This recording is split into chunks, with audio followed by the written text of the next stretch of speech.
2025 సంవత్సర శుభాకాంక్షలు. కొత్త సంవత్సరం మొదటిసారి పత్రికా సమావేశం. మీకు అందరికీ కూడా నూతన సంవత్సర శుభాకాంక్షలు తెలియజేస్తూ, తెలంగాణ రాష్ట్ర రైతాంగానికి కూడా ఈ నూతన సంవత్సరంలో మంచి జరగాలని, ఈ ప్రభుత్వం వాళ్ళను అన్ని రకాలుగా ఆదుకోవాలని, వ్యవసాయం దండగ కాదు వ్యవసాయం పండుగ చెయ్యాలని మా ప్రభుత్వం పట్టుదలతో చేపట్టిన కార్యక్రమాలలో భాగంగా రైతు భరోసాకు సంబంధించి శాయశక్తుల ప్రతిపక్షాల నుంచి మొదలు పెడితే పత్రికల ప్రసార సాధనాల వరకు ఊహాగానాలు చేయడం, ఉన్నవి లేనివి ప్రభుత్వ నిర్ణయాలని మీకు మీరే ప్రకటించి రైతులలో గందరగోళాన్ని సృష్టిస్తున్నారు. కాబట్టి ఆ గందరగోళాన్ని దూరం చేస్తూ రైతులకు ఒక శుభవార్త వినిపించాలని ఈ మంత్రివర్గ సమావేశంలో సహచరులందరి సూచనల మేరకు ఈరోజు నిర్ణయం తీసుకోవడం జరిగింది. రైతు భరోసా కార్యక్రమంలో భాగంగా వ్యవసాయ యోగ్యమైన భూములన్నింటికి రైతు భరోసా పథకం కింద నిధులను ఇవ్వడం జరుగుతుంది. గత ప్రభుత్వం రైతు బంధు పథకంలో భాగంగా సంవత్సరానికి 10,000 ఇస్తే,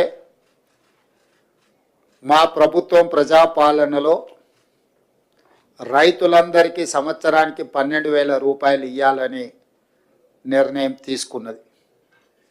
అదేవిధంగా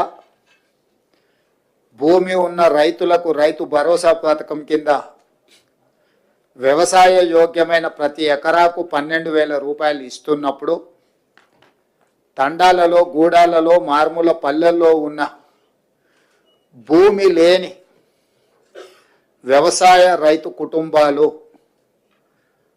భూమి లేకపోవడం ఒక శాపము, ప్రభుత్వం మమ్మల్ని ఆదుకోకపోవడము ఇంకొక శాపము అన్నట్టుగా పాదయాత్రల సందర్భంగా అటు భట్టి విక్రమార్క గారికి కానీ నాకు కానీ ఈ మధ్యకాలంలో మా మంత్రివర్గ సహచరులు పర్యటనలకు వెళ్ళినప్పుడు దృష్టికి తీసుకురావడం జరిగింది. అందుకే మా ప్రభుత్వం భూమి లేని వ్యవసాయ కుటుంబాలకు ప్రతి సంవత్సరానికి 12,000 రూపాయలు వాళ్ళకు కూడా ఇవ్వాలి, వాళ్ళు కూడా మన సమాజంలో మనలో భాగమే అని గుర్తించి ఈ పథకాన్ని అమలు చేయాలని నిర్ణయం తీసుకున్నది. ఈ పథకానికి ఇందిరమ్మ ఆత్మీయ భరోసా పథకం అని చెప్పి నామకరణం చేయడం జరిగింది. ఈరోజు భూమి ఉన్న వ్యవసాయ యోగ్యమైన భూములకు రైతులకు ఎకరాకు 12,000 ఇవ్వడమే కాకుండా, భూమి లేని వ్యవసాయ కుటుంబాలకు సంవత్సరానికి 12,000 రూపాయలు ఇందిరమ్మ ఆత్మీయ భరోసా పథకం కింద ఇవ్వాలని నిర్ణయం చేయడం జరిగింది. ఇదే కాకుండా చాలా సంవత్సరాల నుంచి రేషన్ కార్డుల సమస్య పేదవాళ్ళను పట్టి పీడిస్తుంది. అందుకే రేషన్ కార్డు లేని అందరికీ నూతన రేషన్ కార్డులు ఇవ్వాలని కూడా ఈ మంత్రివర్గ సమావేశంలో నిర్ణయం తీసుకోవడం జరిగింది. కాబట్టి ఈ అన్ని పథకాలు జనవరి 26, 2025 నుండి ప్రారంభం కాబోతున్నాయి. జనవరి 26, 2025కు ఒక ప్రత్యేకత ఉన్నది.